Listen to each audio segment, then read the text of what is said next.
Est-ce que la propriété est une utopie? En tout cas, pour tous, oui.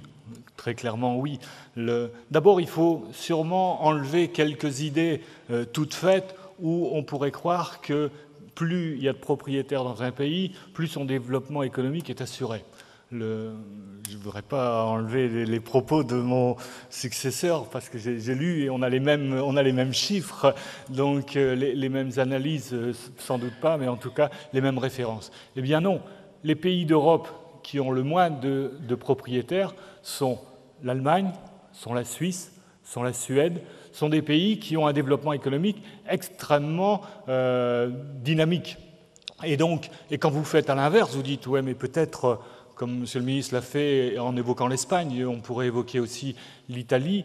Mais si vous regardez plus loin, les pays qui ont le plus grand taux de propriétaires, c'est la Lituanie, c'est l'Albanie, c'est la Macédoine, c'est des pays où le taux de propriétaire est extrêmement important, 95 à 98%, mais vous voyez bien qu'il n'y a pas de corrélation, comme certains le pensent, entre le taux de propriétaire et le développement économique. Alors, pourquoi ? Pourquoi ? Parce que les pays qui ont un développement économique important ont aussi des relations stabilisées entre les propriétaires et les locataires.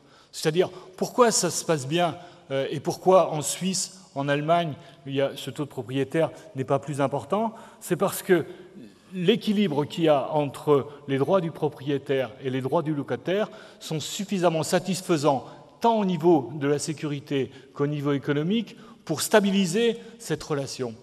La France, elle est comme souvent entre les deux en Europe, c'est-à-dire qu'avec 56 ou 57% de propriétaires, elle est dans la moyenne, au-dessus de ces pays que je viens de citer, en dessous des pays approximativement proches de la France, comme la Grande-Bretagne, autour de 70, la Hollande est un petit peu inférieure à la nôtre, mais le Luxembourg, par exemple, ou la Belgique. Alors ça veut dire quoi?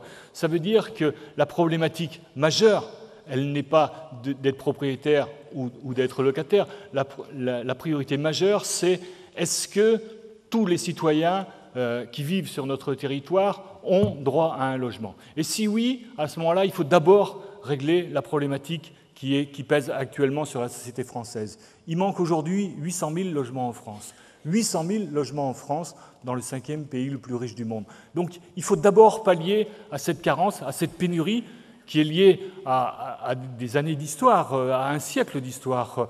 Une seule période dans le siècle a connu l'équilibre, c'est en 1975. C'est à peu près la seule période dans le siècle où on a eu un équilibre entre l'offre et la demande. Et tout de suite après, ça s'était déréglé avant, suite à un manque d'engagement économique de la part de l'État, plus les conséquences de la guerre, et ça s'est détérioré après, parce que justement, ayant atteint l'équilibre, les pouvoirs publics, et l'État en particulier, s'étaient désengagés de la production de logements.